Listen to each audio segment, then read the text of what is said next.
जय हिंद, नमस्कार। आप देख रहे हैं एल स्टार।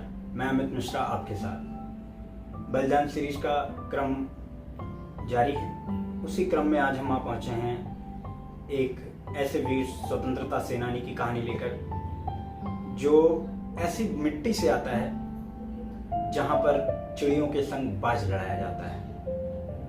जी हाँ, आप बिल्कुल सही पहुंच रहे हैं। मैं बात कर रहा हूं पंजाब के अमृतसर में पैदा हुए एक ऐसे लाल की जिसके नाम में भी लाल है, मदन लाल ढींगरा। हो सकता है बहुत से लोग इनके बारे में जानते हो, परंतु मेरा यह भी मानना है कि बहुत से लोग इनके बारे में नहीं भी जानते हैं। आज इस वीर की कहानी से मैं आपको अवगत करवाऊंगा कि कैसे एक पंजाब के संपन्न परिवार में पैदा हुआ बालक अपने ऐशो आराम सुख को छोड़कर भारत की स्वतंत्रता के लिए त्याग करता है।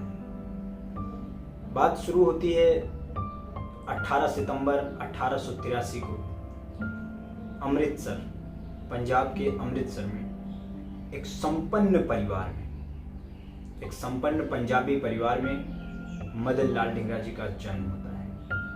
ये 7 भाइयों में ये सबसे छोटे होते हैं। ये पढ़ने में भी बहुत अच्छे थे। इनके परिवार के सभी सदस्य सरकारी नौकरी में थे। शुरुआती शिक्षा जो है वो पंजाब में हुई और उसके बाद ये वहाँ से डिग्री लेने के लिए लाहौर गए। लाहौर में अपनी डिग्री की पढ़ाई पूरी करने के बाद ये लंदन के लिए 1906 ईस्वी में इंजीनियरिंग की पढ़ाई करने के लिए लंदन गए। जब लाहौर में ये पढ़ाई कर रहे थे तभी होम रूल आंदोलन, अंग्रेजों के खिलाफ होम रूल आंदोलन चल रहा था। उस आंदोलन से भी ये बहुत प्रभावित थे, परंतु घर में ऐसा देशभक्ति के प्रति ऐसा कोई वातावरण, ऐसा कोई बहुत माहौल नहीं था, क्योंकि सभी लोग संपन्न और सरकारी नौकरी में थे, तो ब्रिटिश सरकार के प्रति वफादार भी थे। इसलिए इनके मन में कभी वो भाव उतनी तीव्रता से जन्म नहीं ले सके जैसा एक सामान्य परिवार में जन्मे हुए बालक के मन में या मस्तिष्क में, हृदय में वो बात पहुंचती है। तो ये लंदन जाते हैं तो 1905 में ही श्याम कृष्ण वर्मा जी ने इंडिया हाउस की नींव रखी थी, जिसके बाद 1906 में इंजीनियरिंग की पढ़ाई करने के लिए मदन लाल ढींगरा जी लंदन पहुंचते हैं। लंदन पहुंचने के बाद इनकी सबसे पहली मुलाकात श्याम जी कृष्ण वर्मा और विनायक दामोदर सावरकर, जिन्हें आप लोग वीर सावरकर के नाम से जानते हैं, इनसे इनकी मुलाकात हुई, इनके संपर्क में आए। और इंडिया हाउस उस समय भारतीय राजनीति का एक केंद्र था, जिसमें भारत से जुड़ी हुई सभी राजनीतिक चर्चाएं होती थी, क्या कैसे क्या चीजें चल रही हैं या नहीं चल रही हैं। सावरकर जी से मदन लाल ढींगरा जी बहुत प्रभावित हुए। मदन लाल ढींगरा जी को हथियार चलाना और अंग्रेजों के प्रति, अंग्रेजों द्वारा किए जा रहे क्रूर कार्य से अवगत कराना, ये सारे कार्य सावरकर जी ने किए। वीर सावरकर जी को आजकल हम देखते हैं अक्सर टीवी पर डिबेट्स में लोग माफी वीर या गद्दार या पेंशन भोगी ऐसे शब्दों से उपयोग करते हैं। वो मैं उनको साफ साफ कहना चाहता हूं, अभी आपने वीर सावरकर के बारे में थोड़ा भी नहीं जाना है। वो तत्कालीन समय में, वो अपने समय में भारतीय राजनीति में भारतीय स्वतंत्रता के लिए क्या किए हैं, उसका विश्लेषण मैं किसी अन्य वीडियो में करूंगा, तथ्यों के साथ, विद फैक्ट मैं ये चीजें रखूंगा। अभी आज हम बात करेंगे मदन लाल ढींगरा जी पे। तो एक दिन इंडियन हाउस में राजनीतिक चर्चा के दौरान वहां खुदीराम बोस, कन्हैयालाल दत्ता, सतिंदर पाल और काशीराम जैसे क्रांतिकारियों की मृत्यु का शोक मनाया जा रहा था, और साथ साथ क्रांतिकारी, वहां रह रहे युवक भारतीय क्रांतिकारियों में इस बात को लेकर बहुत विद्रोह था, क्रोध था कि हमारे भाइयों को भारत में किस प्रकार क्रूरतापूर्वक मारा जा रहा है।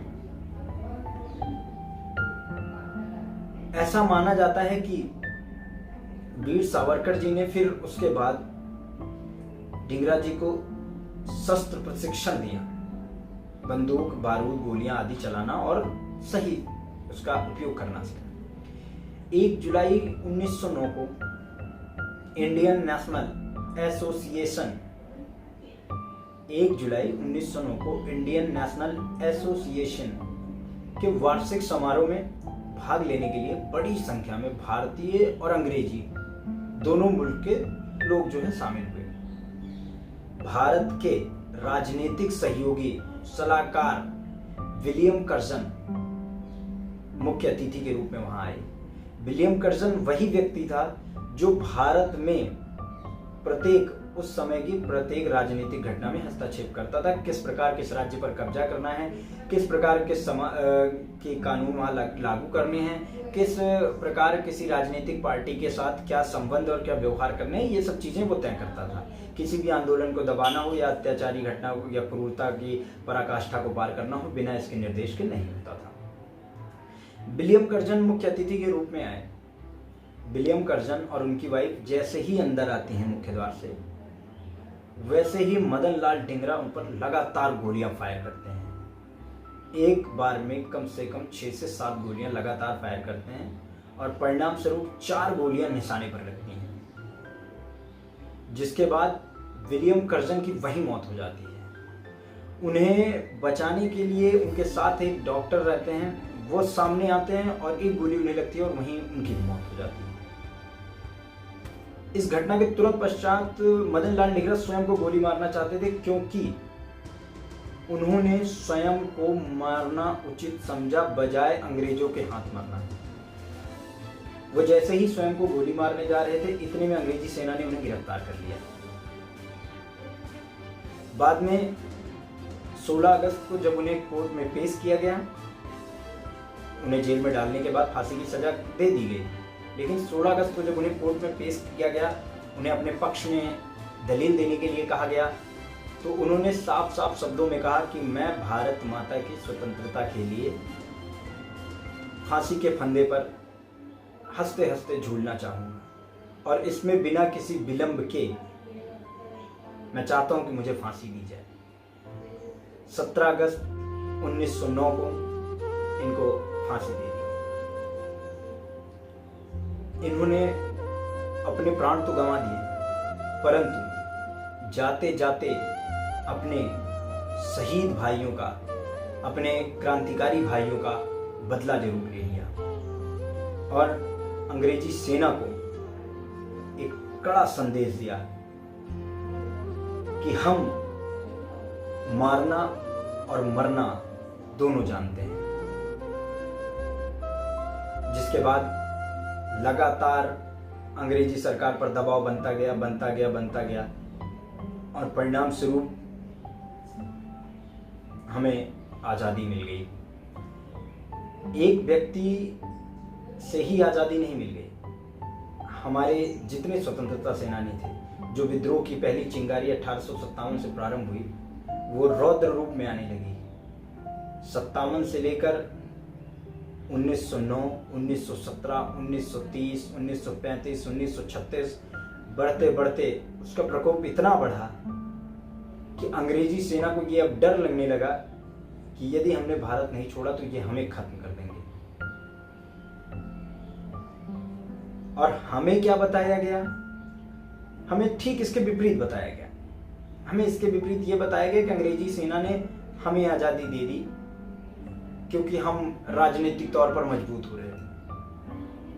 क्या आप इस तथ्य को रिलेट कर पा रहे हैं? इस तथ्य से कि हम राजनीतिक तौर पर मजबूत हो रहे थे, इसलिए कोई गुलाम बनाने वाला देश हमें आजाद कर देगा।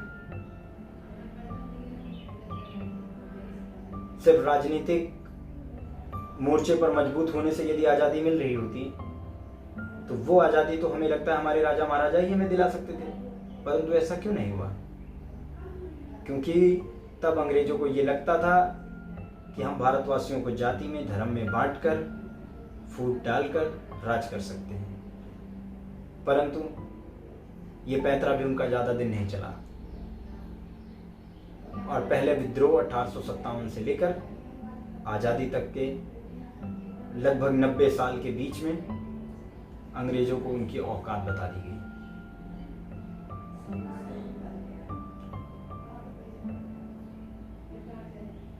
बलिदान सीरीज में